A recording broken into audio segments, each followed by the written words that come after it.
መቅደስ ልንገባ ስለሆነ የዋሻው መቅደስ ዛሬ በእውነት ለኔ አሪፍ አጋጣሚ ነው። ጫማችንን እዚህ አውልቀናል። እዛ አባ ከታች ያለችው ቤታቸው ናት። የሚኖሩት እዛች ውስጥ ነው። እዚህ ውስጥ እንግዲህ ገብተን ቤተ መቅደስ እንሳለማለን።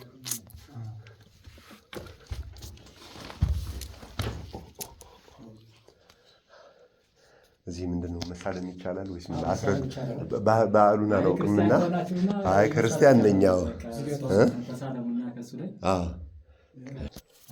እስኪ አባ ላስቸግሮትና ስለ ራስዎትም ስለዚህ ቤተ መቅደስም ማስረዱኝ እስኪ። ስለዚህ ቤተ መቅደስ ግን በደንብ ሰፋ አድርጌ እነግራችኋለሁ። እሺ ማለት እኔም ከራሴ አንግጬ አይደለም፣ አባቶች ጠይቄ አባቶች አግኝቼ ነው። እኔም እዚህ እንድቀመጥ ያደረገኝም የአባቶች ፍቃድ ነው። እና ይሄ ቤተ መቅደስ እንግዲህ ይሄ ቤተ መቅደስ ይቺ ብቻ አይደለም የሚያነሳው፣ ኤረርን ጠቅላላ ቤተ መቅደስ ነው የሚላል። ምክንያቱም ከአራን ቤተ መቅደስ ይለዋል። አንደኛው ቤተ መቅደስ ከአራቱ አበይት ቤተ መቅደሶች አንደኛው ኤረር ነው። ሶስቱ እነማን ናቸው? እነሱን እንተዋቸዋለን፣ በሌላ ጊዜ እናመጣባቸዋለን። እና ይቺ ናት። ስለዚህ ከዚህ ቤተ መቅደስ ደግሞ እንደ አጋጣሚ ይቺ ቤተ መቅደስ ብዙ አባቶቻችን ክህነት ከመንግስት ጋር አያይዘው ብዙ አባቶች አሳልፉበታል። እና አቡነ ሙሴ ይችን እንግዲህ በዘመን ሐዋርያት እንኳን ስናነሳ አቡነ ሙሴ ናት ይችን ጀመሯት የሚባለው። በእሷ ታች ጀመሩ። ከዛ ሆነ ድንጋይ ሆነ፣ እሷ ዘለቁ። ከዛ እዚች ላይ ያረፉ። ከዛ እዚች ላይ ሲያርፉ ይሄ ድንጋይ ሆነ። ያው አሁን የሚታይ ነው፣ ድንጋይ ነው። ስለዚህ ይችን ቤተ መቅደስ ከሰሩ በኋላ ከዛ እነሱ እየተገለገሉበት በፊትም በጥንተ ኦሪት ላይ ተራራዋ መስዋዕት ይሰዋበታል። ጥንተ ኦሪት ማለት ነው። ስለዚህ በብሉይ ኪዳን ብቻ ሳይሆን በኦሪትም በጥንተ ኦሪትም ይቺ ተራራ ምንድናት ማለት ነው? ቤተ መቅደስ ናት ማለት ነው፣ ተራራዋ ራሷ። ስለዚህ በእግዚአብሔር ፍቃድ ወደዚች ቦታ እንድመጣ ያደረገኝ አንድ አባት ናቸው። ዋልድባ 2 ዓመት ከ6 ወር አካባቢ ተቀምጬ ነበረ እና እዚች ከመጣሁ በኋላ የአባቶች ቅርስ ትንሽ ጸፋ ብላ አገኘዋል። ምክንያቱም እዚህ ስመጣ እንዳጋጣሚ ይቺ ተጎርጎራ ይቺ እንደዚች ብላ የተጎረጎረችው እምነት እናወጣለን ብለው ወደ ውስጥ አልገቡም። ነገር ግን ይችን እንዲቻ አድርገው እምነት ለማውጣት ትንሽ ጎርጉረዋታል። አንድ ክንድም አልሞላችም። ከክንድም ደግሞ ትንሽ ተረፍ ብላለች። ስንትን ስርዓት ከዚች ጎደል ብላ እንደዚህ ስከነዳት አንድ ክንድ ጎርጉረዋታል። ይችን ቤተ መቅደስማ ጎርጉረዋታል ብዬ ከዛ በድንጋይ ትንሽ ጨለፍ ጨለፍ አረኳትና ድንጋዩን በድንጋይ ከዛ በኋላ በዛም ስዞር ደግሞ እንዲሁ እዚች ላይ እንዲሁ ጎርጉረዋታል። ለእምነት ታክል እንዲሁም ስከነዳት ያችውም እኩል ናት። በቃ ከአንድ ክንድ ቀረጥ ያላት ጎርጉረዋታል። አይቺ ነገርማ ቅርጿን አጥፍተዋታል። ስለዚህ እኔም እንደ አባቶች የተወሰነ ነገር መቆራቆር አለብኝ ብዬ ስጀምር ያው እዚህ ደርሻለሁ። እግዚአብሔር ይመስገን እዚችን አወጣዋት። ከዛም ደግሞ በዛኛውም ያችኛዋም ምሰሶ ወጣለች። እንደ እግዚአብሔር ፍቃድ ይሄኛው ድንጋይ ቢሆን እንኳን መዶሻ እንትን ቢጠጣም ሁሉም ነገር አይቀርም። እስከዚህ ደረጃ እንደምደርስ እርግጠኛ ነኝ፣ በእግዚአብሔር ፍቃድ ማለት ነው። ስለዚህ ይሄ ቤተ መቅደስ እንግዲህ ያው አላል እግዚአብሔር አዳምን ከፈጠረበት ጀምሮ ምድር ፋይድ ከወረደ ጀምሮ ቤተ መቅደስ ነው ማለት ነው። ጥንተ ኦሪት መስዋዕት የተሰዋበት ተራራ ነው። ከዛም አልፎ ደግሞ መላእክቶች ለአዳም ሲሰደድ በዚህ ምድረ ፋይድ ሆኖ እዚህ ላይ መላእክት እንደ ሰማይ ግድግዳ ሆነው ኤረር ብለው ያወጡትም መላእክቶች ናቸው ይላሉ አበው። ከዛም በተረፈ ደግሞ እንግዲህ በእነ አብረው አጽብሃ ነው አሁን እንኳን ታሪኩ የሚያነሳው።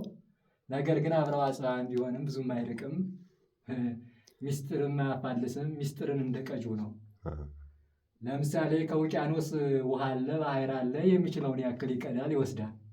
ሚስጥርም እንደዛ ነው። እንግዲህ 4 ወንጌላውያን ወንጌልን ቢጽፉትም እንደ ዮሐንስ ያረቀቀው የለም ማለት ነው። ስለዚህ ይህን ይመስላል እንግዲህ ኤረር ሁለንተናዋ እንግዲህ ተራራዋ የምታዋት ናት። ቤተ መቅደሷም ይችን ትመስላለች።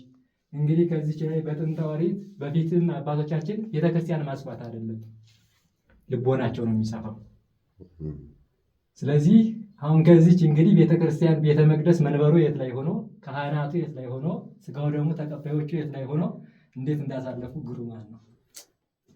ምክንያቱም በጥንተ ጊዜ በቃ ላል ፍቅራቸው ከልቦናቸው በጣም የገነንና የገዘፈ የረቀቀና የተለቀ ነው ማለት ነው። ስለዚህ ከዚህ አንጻር ያው የምታዩት ነው እንግዲህ ከዚህ ላይ ቤተ መቅደስ ኖረ ለማለት እጹብ ድንቅ ነው። ነገር ግን የአምላክ ስራና የአምላክ ፈቃዱ ነው። ነገሮቹን በምክንያት ያው እንደዚህ ጠበቅበቅ እያደረገ ከዛም ፍቃዱ ባይሆን እንጂ በስርዓት ሲሰሩት ነበረ። ስለዚህ ከዛ አንጻር እንግዲህ አባቶች እንኳን በአሁኑ ታሪክ ያለውን ብናነሳላችሁ መልካም ነው። በፊቱ ያለውን ታሪክ አንስተን እንዳናወዛግባችሁ ከ300 ዓመት በላይ እዚህ ላይ እንግዲህ ጽላቱ ተቀምጧል ማለት ነው ይላሉ። የትኛዋ ጽላት? እመቤታችን የባታ ጽላት እዚህ ተቀምጣለች። 300 ዓመት ነው የሚሉት፣ ግን ታሪኩ አይታወቅም። ከዛም በላይ ነው። እንዳናደናግራችሁ እነሱ ያልተናገሩትን ያዙ ብለን። ስለዚህ እንግዲህ አስቀዳሽ ቤት እንግዲህ ማህሌቷ ያችታይ ናት። ማህሌቷ ያችታይ ናት። እዚህ ማህሌት ነው። ማህሌቷ ያችታይ ናት። ያችን ደለደሏት። ከዛ በኋላ ይሄ ቅድስት ነው። ከዚች ላይ ይቆማሉ። ይህችና እንደዚህ ግንድ የተረበረበ ነበር። አሁን እነዚህ ግንዶች የተረበረቡ ናቸው። ስለዚህ ሰው ወስዷቸው አፈራርሷቸው፣ ያው ታሪክ እንግዲህ እንደዚህ መቼም ዙሮ ቅርስ የሚጠብቅ የሌለ ስለሆነ ነው እንጂ እንደዚህ ግርድ ተራርቦ ከዚህ ግንድ ተረብርቦ ከዛ በኋላ ቆራቢዎቹ በዚች እየቆረቡ በዚች ይወጣሉ ማለት ነው። በዛች ይገባሉ፣ በዚች እየቆረቡ በዚች ይወጣሉ ማለት ነው። ስለዚህ ከስር ምን ይደረግ ነበር? ከስርማ ማህሌት ነው።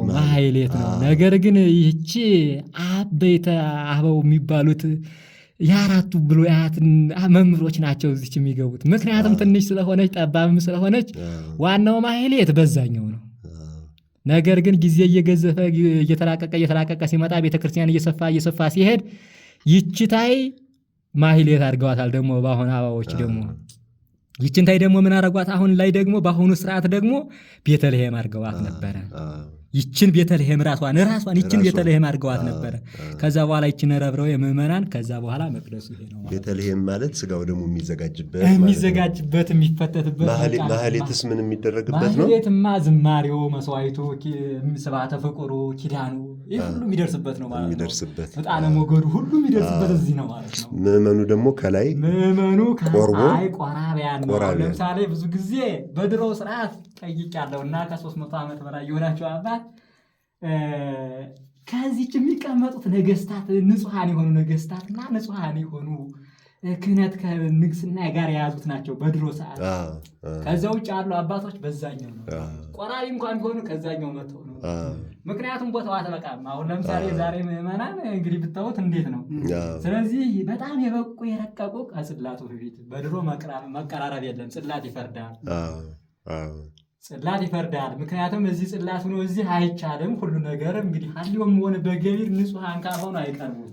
ስለዚህ ልቦናቸው ታይቶ ሁሉ ነገር ተመርምሮ እንደዚህ ሆነ። የአሁን አባቶችም ያው እንደዚህ አድርገው አስቀምጦታል ማለት ነው። ምክንያቱም እንግዲህ ብዙ ቅርሶች አሉ። እርግጥ በስሜዛ የጣረቅ ተሰርተው ይሄ እንኳን ብዙ አይደንቅም። በጭቃ ተሰርቶ እንደዚህ መሆን ግን በስሜዛ የጣረቅ ተሰርቶ እንኳን ያው እንግዲህ ፋይላፋት ዓመታት አስቀምጦ እስከ ዳግም ምጽአት እየተጠበቀ የሚጠበቅ ገዳም አለ ማለት ነው። ስለዚህ ከብዙ ባጭሩ እንግዲህ ይህን ይመስላል። አሁን እዚህ እርስዎ ብቻዎት እንደሚኖሩ? አይ አባቶች አሉ እዚህ ሞልተዋል። አባቶች በየጫካው አሉ። ነገር ግን ያው እንግዲህ እኔ ግን እዚች ያው ማንንም አላስፈቀድኩም፣ እግዚአብሔር ነው የፈቀደው። ምክንያቱም ዋሻ ለመስራት ፍቃድ የለውም። ዋናው ንጽህናና ቅድስና ወይም ደግሞ ለሰው መልካም ማሰብ ነው። ታው ካሉንም እንተዋለን። ነገር ግን ቅርሱን ለመጠበቅ ያክል ወይም ደግሞ ምዕመናን ለማስፋት ያክል እንደገና ደግሞ ሰውም ከዚህ ያለ ከተባለ ለደኑም ቢሆን ለተለያየም ነገር ቢሆንም ጥሩ ነው ከሚል አንጻር ያው እንግዲህ 9ኛ ዓመት እንኳን በሌላ ቦታ ተቀምጠናል። ምክንያቱም 7-8 መቅደስ በላይ ሰርተናል። እንደዚህ ዋሻ እዚህ ኤረር ውስጥ ሌላ ቦታ ከዛ መካከል ግን እኔ እንደ ዋናነት ሁኛለን እንደ አርዲት ሁኜ ነው። አባ ገብረ መስቀል ይባላል። ወደ 12 ወደ 13 ደርሰዋል። ከነዛ መካከል አንደኛው ታቦት ገብቶልናል። እመቤታችን ግንቦት 21 ትቀደስልናለች ማለት ነው። የተቀረው ደግሞ እግዚአብሔር ፍቃድ ደግሞ እንግዲህ እየጠበቀ ስርዓት ጊዜውን ይጠብቃል። ስለዚህ ከነዛ መካከል ደግሞ ያው እኔ መጣ ብዬ አሁንም 1 5 ወር 4 ወር ጠፍቼ ነበር። ማንም ሰው አያውቅም። ነገር ግን እኔ እዛ እየሰራሁ እየከረምኩ ነው። አሁን ላይ ደግሞ ከመጣሁ በኋላ ይቺ ምሰሶ ናት፣ እንደዚህ ትወጣለች። ከዛ በኋላ እግዚአብሔር ከፈቀደም ያቺ እንደዚህ ተነድላለች። እና ምን ይሆናል? ምን እንዲሆን ነው አሁን ይሄን የተፈለፈለ? መቅደስ ነው፣ ሌላ ነገር የለውም። እግዚአብሔር የፈቀደለት ጊዜ ይገለገልበታል። ምክንያቱም የመነኮሳትና የአርድእት ከስራ ፈት መሆን የለበትም፣ ከስራ ነፃ መሆን የለበትም። ምክንያቱም ጾም ጸሎት እንኳን ቢሆንም ከስራ ጋር ነው። እነ መቃርስ ሰሌን እየታቱ የነበረው ለስራ ነው። እና ያው እንግዲህ እግዚአብሔር ቢፈቅድ ለመቅደስ ይሆናል። እግዚአብሔር ካልፈቀደ ደግሞ ለሱባዔ መያዣ ይሆናል። እግዚአብሔር ደግሞ በፈቀደ ሰዓት ደግሞ የፈቀደውን ያደርጋል ከሚል አንጻር ያው እንግዲህ ይሄ እዚህ ላይ ደርሰናል። ብዙ መሳሪያ እንኳን ባይኖርም ያው እዚህ እንደዚህ ደርሰናል። እግዚአብሔር አምላክ ደግሞ ግን አሁን መነኮሳት እዚህ መኖር የቀጠሉት ለምንድን ነው? እዚህ ቦታ መኖር የቀጠሉት ለምንድን ነው? አሁንም እንዴት እስካሁን ድረስ ለምን ቀጠሉ? መነኮሳት እዚህ እየመጡ መኖር እንዴት ቀጠሉ? እስካሁን ድረስ አሉ፣ ወደፊትም ይኖራሉ። ምክንያቱ ምንድን ነው? ያው የእግዚአብሔር ቤት ነው። በእግዚአብሔር ቦት ገዳም ነው።